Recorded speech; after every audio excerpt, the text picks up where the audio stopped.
આપણે BCom sem 5 માં management એકાઉન્ટમાં ફંડ ફ્લો સ્ટેટમેન્ટ આપણે અત્યારે શીખી રહ્યા છીએ. એમાં આપણે નેક્સ્ટ લેક્ચરમાં આગળ વધીએ.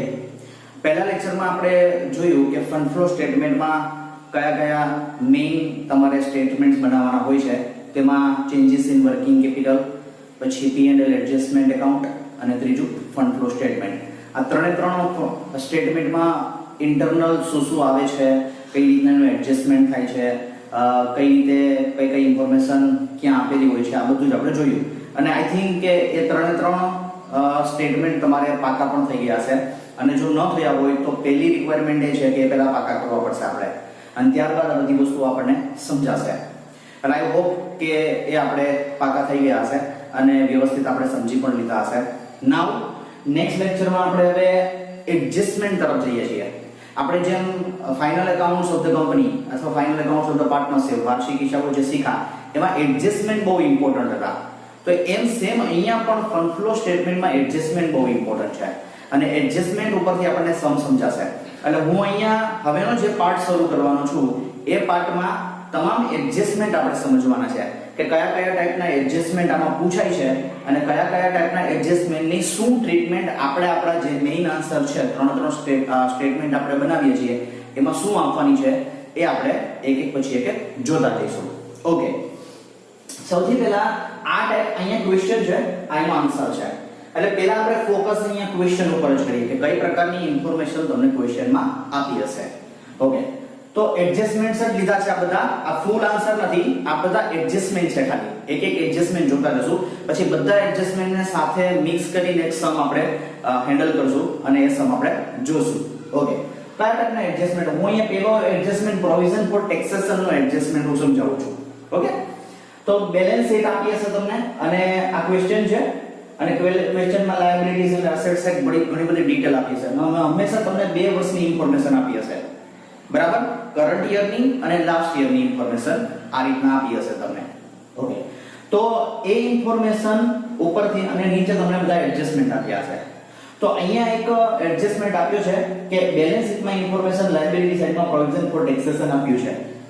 જે લાસ્ટ યરની બેલેન્સ 75000 હતી, કરન્ટ યરની બેલેન્સ તમારી 10000 છે.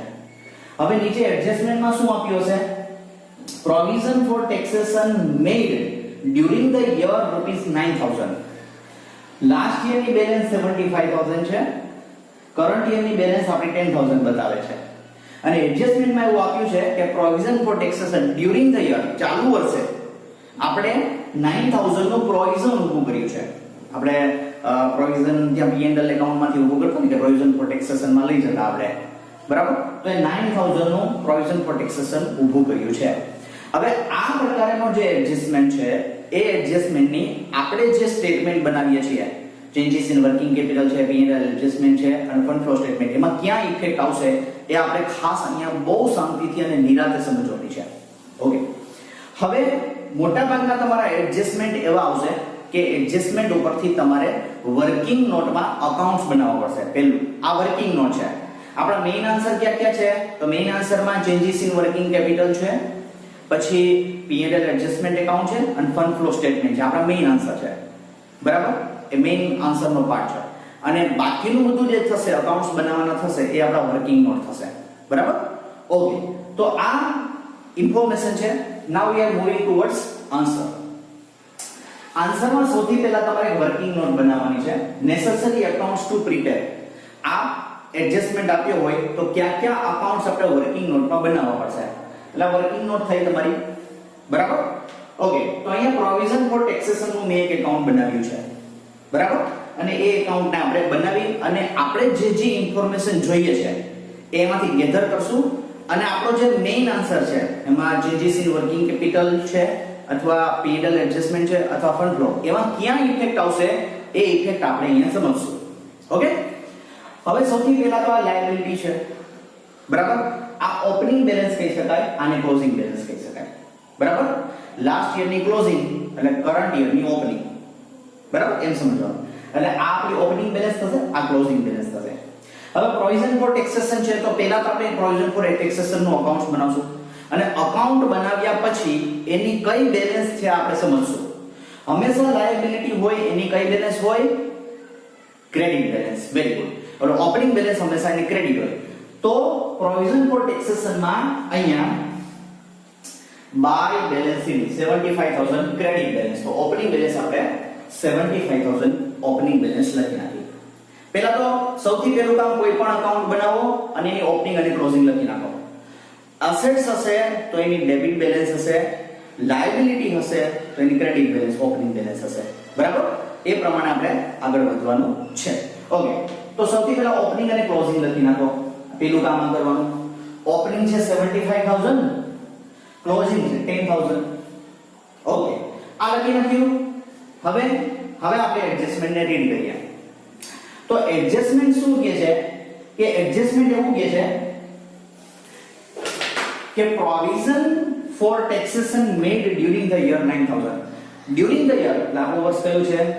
આપણું વર્ષ પૂરું થાય છે 31st March 2020. During the year આપણે ચાલુ વર્ષે પ્રોફિટમાંથી કેટલું પ્રોવિઝન ઊભું કર્યું? તો કે 9000 રૂપીસ નું પ્રોવિઝન ઊભું કર્યું. તો એનો મતલબ એવો થયો કે ચાલુ વર્ષના પ્રોફિટ એન્ડ લોસ એકાઉન્ટમાંથી 9000 રૂપીસ લઈ અને પ્રોવિઝન ફોર ટેક્સેશન માં નાખ્યા છે. 9000 ઓન્લી. ઓકે. તો આપણી જર્નલ એન્ટ્રી શું થશે? જર્નલ એન્ટ્રી વિચારો. ઓકે. તો જર્નલ એન્ટ્રીમાં આપણને ખબર છે કે પ્રોફિટ એન્ડ લોસ એકાઉન્ટમાં ડેબિટ સાઈડમાં આપણે પ્રોવિઝન ફોર ટેક્સેશન લખીએ છીએ. તો ચાલુ વર્ષે એન્ટ્રી શું કરી હશે? Profit and loss account debit to provision for taxation account. એટલે પ્રોફિટ એન્ડ લોસ એકાઉન્ટમાં ડેબિટ સાઈડમાં લખ્યું હશે તો પ્રોવિઝન ફોર ટેક્સેશન માં ક્યાં લખવું પડે? ક્રેડિટ સાઈડમાં. Very good. ઓકે. તો અહીંયા મેં એ કર્યું છે ક્રેડિટ સાઈડમાં લખ્યું છે P&L એકાઉન્ટ. કેટલું?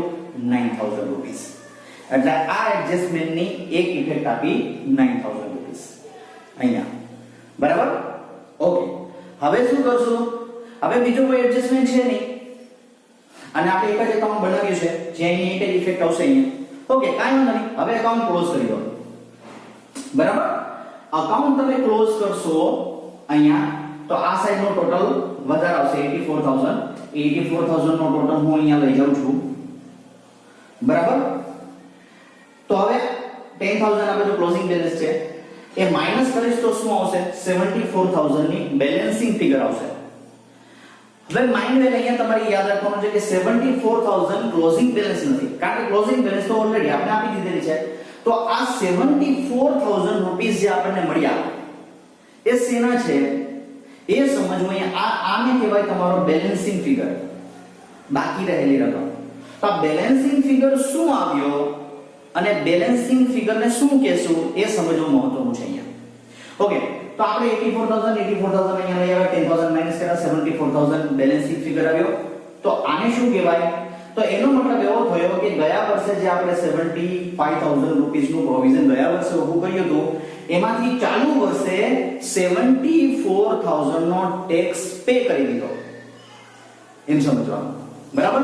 તો ટેક્સ પે કર્યો હોય તો અહીંયા શું છે? Bank account. પેમેન્ટ કરશો આપણે. બરાબર? ચાલુ વર્ષે 74000 નું તમે પેમેન્ટ કરી દીધું છે એમ સમજવાનું. ઓકે. તો આ થઈ ગયું આપણું અકાઉન્ટ આખે આખું ક્લોઝ. હવે આ થઈ તમારી વર્કિંગ નોટ. હવે આપણે ક્યાં ટ્રીટમેન્ટ આપવાની છે એની? આપણી ઇફેક્ટ ક્યાં આપવાની છે? આપણા મેઇન આન્સરમાં. મેઇન આન્સરમાં આપણે ત્રણ સ્ટેટમેન્ટ બનાવીએ છીએ: working capital, changes in working capital, second P&L adjustment અને ત્રીજું ફંડ ફ્લો સ્ટેટમેન્ટ. આ ત્રણમાંથી કઈ કઈ જગ્યાએ ઇફેક્ટ આવશે? તો પહેલું તો આપણે અહીંયા જોઈએ કે P&L એકાઉન્ટમાં એક ઇફેક્ટ આવશે. તો P&L એકાઉન્ટ જે જગ્યાએ લખેલું હશે એ બધું જ P&L એડજસ્ટમેન્ટમાં એની ઇફેક્ટ આવશે. તો અહીંયા ક્રેડિટ સાઈડમાં છે તો P&L એડજસ્ટમેન્ટમાં કઈ સાઈડ આવશે? ડેબિટ સાઈડમાં. તો જો અહીંયા મેં લખ્યું છે P&L adjustment account provision for taxation 9000 rupees.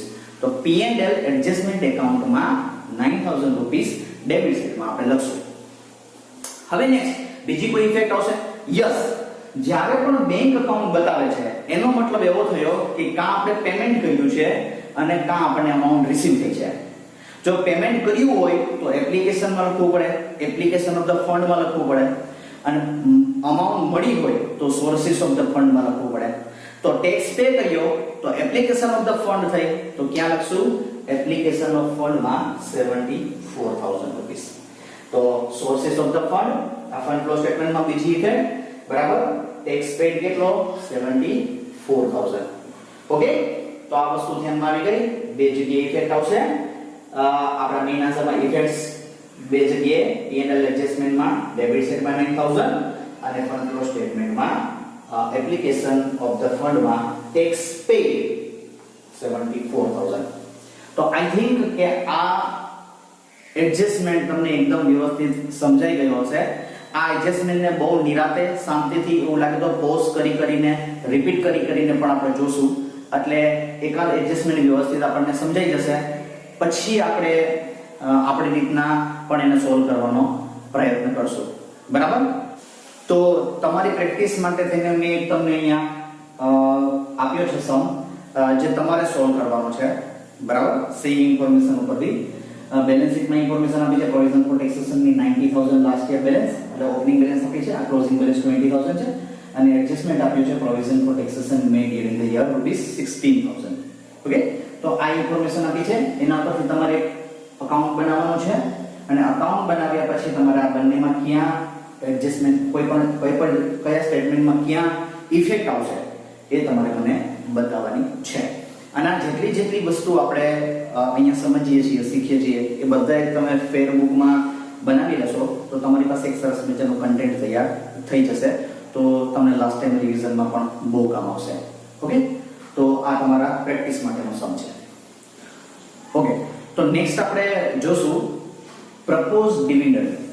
Propose ડિવિડન્ડની information પણ ઘણીવાર તમને સમમાં આપી હોય છે.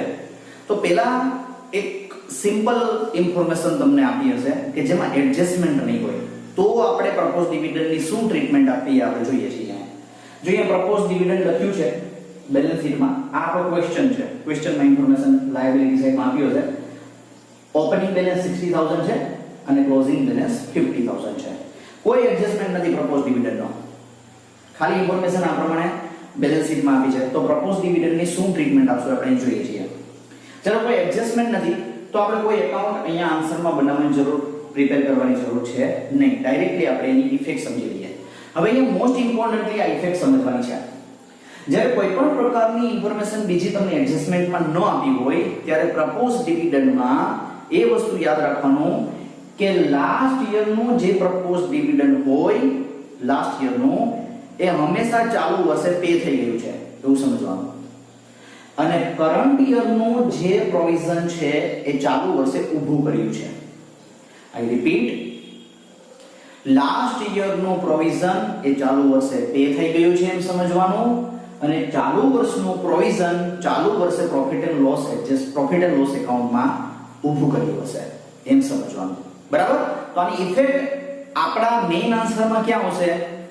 ઓકે, તો લાસ્ટ યરનું પે થઈ ગયું, તો લાસ્ટ યરનું પે થઈ ગયું તો એપ્લિકેશન ઓફ ધ ફંડ. બરાબર, કારણ કે પે થઈ ગયું, પેમેન્ટ કરીએ છીએ તો ફંડ જાય છે, તો એપ્લિકેશન ઓફ ધ ફંડમાં અહીંયા તમારે ફંડ ફ્લો સ્ટેટમેન્ટમાં લખવું પડશે ડિવિડન્ડ પેડ. કેટલું છે? તો કે 60000. ઓકે, આની ઇફેક્ટ આવી ગઈ.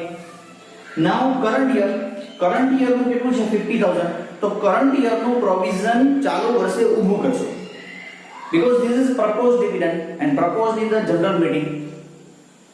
બરાબર, ઓકે, પે નથી થયું તો 50000 નું ચાલુ વર્ષે પ્રોવિઝન ઊભું કરશે. પ્રોવિઝન હંમેશા ક્યાંથી ઊભું કરીએ છીએ? P&L એકાઉન્ટમાંથી. ઓકે, તો એમને પણ આપણે અહીંયા P&L એકાઉન્ટમાં ડેબિટ સાઈડ લખશું પ્રપોઝ ડિવિડન્ડ.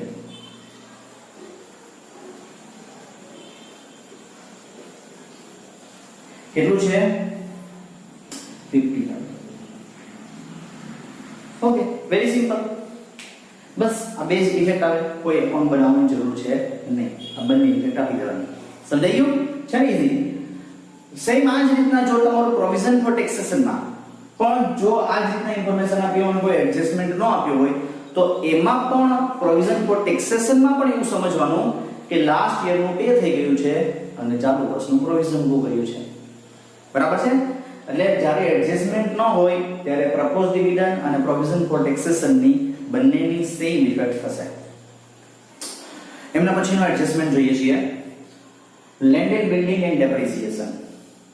તો આ તમારો ક્વેશ્ચન હશે, આ ટાઈપનો આપ્યો છે ઇન્ફોર્મેશન ક્વેશ્ચનમાં. અહીંયા આપણે આન્સર જોશું. આપણે શું છે તો કે બેલેન્સ શીટમાં તમને અસેટ સાઈડમાં આપીએ છે લેન્ડ આપીએ છે, બિલ્ડિંગ આપ્યું છે, કંઈ પણ આપ્યું છે. લેન્ડ એન્ડ બિલ્ડિંગ સાથે પણ આપે છે ઘણીવાર, પણ અહીંયા મેં સેપરેટલી લીધું છે અન્ડરસ્ટેન્ડ કરવા માટે. લેન્ડ ઓપનિંગ બેલેન્સ 60000 છે, ક્લોઝિંગ બેલેન્સ 80000 છે. બિલ્ડિંગ ઓપનિંગ બેલેન્સ 1 લાખ છે, ક્લોઝિંગ બેલેન્સ 1,10,000 છે. અને એડજસ્ટમેન્ટમાં તમને આપ્યું છે એક નંબરમાં depreciation on building during the year was ₹20,000. Okay, હવે આ એડજસ્ટમેન્ટની ટ્રીટમેન્ટ આપણે અકાઉન્ટ્સમાં આપણી કોઈ જગ્યાએ આપવાની છે આપણા આન્સરમાં, તે આપણે સમજવાના છીએ. હવે ફ્રેન્ડ્સ, અહીંયા એક વાત તમારે ખાસ યાદ રાખવાની છે કે land can never be depreciated. Land ઉપર કોઈ દિવસ ડેપ્રિસિએશન લાગતો નથી, બરાબર? એટલે કોઈ દિવસ ડેપ્રિસિએશન તમને આપ્યો હશે, બરાબર, તો હંમેશા બિલ્ડિંગનો ડેપ્રિસિએશન હશે. કદાચ લેન્ડ એન્ડ બિલ્ડિંગ સાથે લખેલું હોય ને ડેપ્રિસિએશન આપ્યું ને કે depreciation at the rate 10% on land and building, તો એ બિલ્ડિંગ ઉપરનું ડેપ્રિસિએશન જ સમજવાનું, કારણ કે લેન્ડ કેન નેવર બી ડેપ્રિસિએટેડ. એટલે અહીંયા લેન્ડનું ડેપ્રિસિએશન નથી આપ્યું. તો લેન્ડ અહીંયા ઓપનિંગ બેલેન્સ 60000 ની છે અને ક્લોઝિંગ બેલેન્સ 80000 ની થઈ, માં ડેપ્રિસિએશન તો લાગતો નથી. એનો મતલબ શું સમજવાનો? 60000 માંથી 80000 ની લેન્ડ થઈ ગઈ, તો એનો મતલબ એવો થયો કે ડ્યુરિંગ ધ યર, ચાલુ વર્ષે નવી, કેટલો ડિફરન્સ છે આ બંને વચ્ચેનો? 20000 નો. તો ચાલુ વર્ષે નવી કરંટ યરમાં આપણે 20000 ની નવી લેન્ડ પરચેસ કરી હશે, બરાબર? તો એના માટે કોઈ લેન્ડ માટે કોઈ સેપરેટ એકાઉન્ટ બનાવવાની જરૂર છે નહીં. તમે ડાયરેક્ટલી ઇફેક્ટ આપણા 3 સ્ટેટમેન્ટમાં જ્યાં આવતી હશે ત્યાં તમે આપી શકશો. ઓકે, તો આપણે 20000 રૂપીસ ની અસેટ્સ પરચેસ કરી. અસેટ્સ પરચેસ કરશું એટલે કે લેન્ડ પરચેસ કરી આપણે, તો અસેટ પરચેસ કરશું તો શું થશે? ફંડ આવશે કે જશે? જશે. એટલે એપ્લિકેશન ઓફ ધ ફંડ માં લખશું. ઓકે, તો એપ્લિકેશન ઓફ ફંડ માં આની ઇફેક્ટ આવી જશે. શું આવશે? Land purchase.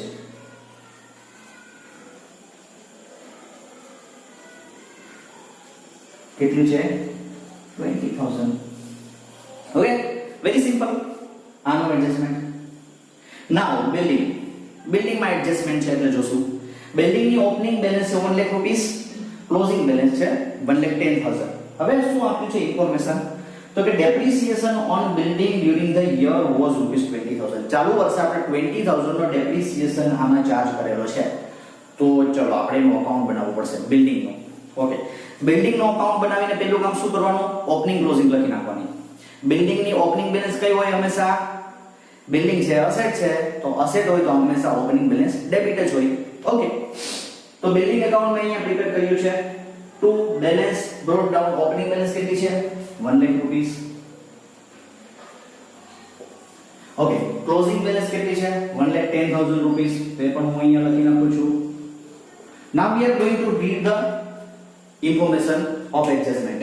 Depreciation on building during the year was ₹20,000. ચાલુ વર્ષે આપણે ડેપ્રિસિએશન 20000 રૂપીસ નો પેલો ચાર્જ કરેલો છે. તો ડેપ્રિસિએશન ની ઇફેક્ટ આપણે આપીએ છીએ. તો ડેપ્રિસિએશન ની ઇફેક્ટ હંમેશા ક્યાં આપીએ છીએ? તો P&L એકાઉન્ટમાં ડેપ્રિસિએશન ની ઇફેક્ટ આપીએ છીએ, બરાબર? અને ડેપ્રિસિએશન ની બીજી ઇફેક્ટ ક્યાં આપીએ છીએ? તો કે જો તે અસેટ્સ નું અકાઉન્ટ હોય એમાં. એટલે અસેટમાં ડેપ્રિસિએશન ની જર્નલ એન્ટ્રી બોલો તો શું થશે? તો કે depreciation account debit to asset account credit. Depreciation debit કરશું કારણ કે એક્સપેન્સીસ છે અને કોઈ પણ અસેટ છે એટલે રિડ્યુસ થાય છે, ઘટે છે, એટલે અસેટ્સ એકાઉન્ટ આપણે ક્રેડિટ કરીએ છીએ. તો depreciation account debit to asset account. તો અસેટ એકાઉન્ટમાં ક્યાં લખશું આપણે? Credit side. ઓકે, તો અહીંયા લખીએ આપણે બાય ડેપ્રિસિએશન. ડેપ્રિસિએશન કેટલો છે? 20000 નો. ઓકે, આ ડેપ્રિસિએશન આપણી શેની આઈટમ છે? P&L એકાઉન્ટ ને, બરાબર? એટલે એની ઇફેક્ટ ક્યાં આવશે? P&L એડજસ્ટમેન્ટમાં લેવી પડશે. પણ આપણે બંને એક સાથે જોશું. ઓકે, હવે બસ આ એક જ એડજસ્ટમેન્ટ છે. આપણે હવે બિલ્ડિંગ એકાઉન્ટમાં બીજું કશું લખવાની જરૂર છે નહીં. તો બિલ્ડિંગ એકાઉન્ટનો ટોટલ મારીએ અને બેલેન્સિંગ ફિગર ફાઇન્ડ કરીએ. તો અહીંયા ટોટલ આવે છે 1,30,000. 1,30,000 નો ટોટલ આ બાજુ લેશું 1,30,000. તો શું આવ્યો બેલેન્સિંગ ફિગર? 30,000. આ જે બેલેન્સિંગ ફિગર છે એ શું છે એ સમજવાનું છે. આ બેલેન્સિંગ ફિગર શું છે એ સમજવાનું છે. હું તમને થોડો સમય આપું છું, તમે તમારી રીતના વિચારી લો કે આ બેલેન્સિંગ ફિગર શું હશે. વિચારી ગયું? ઓકે. તો આ બેલેન્સિંગ ફિગર આપણને ખબર છે કે ઓપનિંગ ક્લોઝિંગ તો આપણે આપી દીધી છે, તો ઓપનિંગ ક્લોઝિંગ કાંઈ હશે નહીં. એટલે આપણે 1,30,000 બેલેન્સિંગ ફિગર 30,000 આવે છે. તો બેલેન્સ આવે છે ડેબિટ સાઈડમાં. તો ડેબિટ સાઈડમાં આ આપણે પરચેસ કર્યું હશે, કારણ કે અસેટ પરચેસ કરીએ તો જ ડેબિટ માં એન્ટ્રી થાય. તો પરચેસ ડ્યુરિંગ ધ યર હશે. પરચેસ એટલે પરચેસ હોય તો શું લખવું પડે? Bank account. During the year તમે પરચેસ કરીએ છે, બરાબર? એટલે ડેબિટ સાઈડમાં ડિફરન્સ આવે છે, તો ડેબિટ સાઈડમાં ડિફરન્સ આવે તો ડેબિટ સાઈડનો ડિફરન્સ હંમેશા તમારી પરચેસ હશે, એટલે બેંક અકાઉન્ટ લખશું આપણે. ઓકે. હવે આ આપણે અકાઉન્ટ વર્કિંગ નોટનું બનાવી દીધું.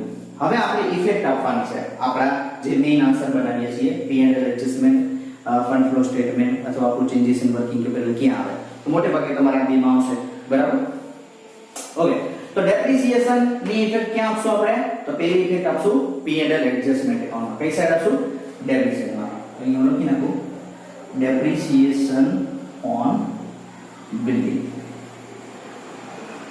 કેટલો છે? 20,000. ચલો પહેલી ઇફેક્ટ આની આવી ગઈ. બીજી ઇફેક્ટ ઓપનિંગ ક્લોઝિંગ ની ઇફેક્ટ ક્યારે આમાં નહીં આવે. બેલેન્સિંગ ફિગર જેટલા હશે એની મોટા ભાગની ઇફેક્ટ આવશે. Bank account. બેંક અકાઉન્ટ એટલે 30,000. તો 30,000 શું કર્યું છે? પરચેસ કર્યું છે. શું? બિલ્ડિંગ. 30,000 નું બિલ્ડિંગ પરચેસ કર્યું છે. બિલ્ડિંગ પરચેસ કરશું તો શું થશે? ફંડ જશે. ફંડ જશે એટલે એપ્લિકેશન ઓફ ધ ફંડ. તો પરચેસ કરીએ છીએ તો એપ્લિકેશન ઓફ ધ ફંડ થાય છે. તો અહીંયા પણ આપણે લખી શકીએ બિલ્ડિંગ પરચેસ. કેટલું છે? 30,000. ઓકે. તો ધેટ્સ ઓલ. આ તમારી ઇફેક્ટ થઈ ગઈ, બરાબર? સમજાઈ ગયું છે ને? ઈઝી.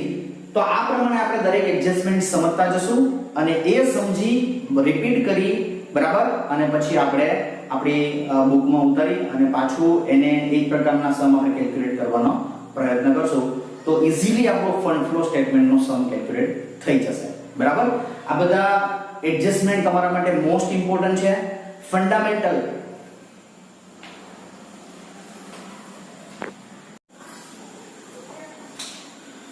આ બધા જ એડજસ્ટમેન્ટ તમારા માટે ખૂબ જ ઇમ્પોર્ટન્ટ છે અને એકદમ ફંડામેન્ટલ ઓફ ધ અકાઉન્ટ્સ છે, બરાબર? એટલે નાના નાના ફંડા અકાઉન્ટિંગના આપણા ક્લિયર હશે, આપણે બહુ ઈઝીલી આને કેલ્ક્યુલેટ કરી શકશું. અને બીજી મહત્વની વાત એ છે કે ફંડ ફ્લોમાં જે આપણે બધા અત્યારે એડજસ્ટમેન્ટ સમજીએ છીએ એ જ બધા એડજસ્ટમેન્ટ આપણને કેશ ફ્લોમાં કામ આવવાના છે. એટલે આને બધા એડજસ્ટમેન્ટ આપણે બહુ વ્યવસ્થિત સમજી લઈએ તો આપણે કેશ ફ્લોમાં પાછું સમજવાનો બહુ પ્રયત્ન કરવો નહીં પડે, બહુ ઈઝીલી આપણે અન્ડરસ્ટેન્ડ કરી લેશું. ઓકે. તો આજે આટલું રાખીએ છીએ, બાકીના એડજસ્ટમેન્ટ આપણે નેક્સ્ટ લેક્ચરમાં જોશું. Thank you.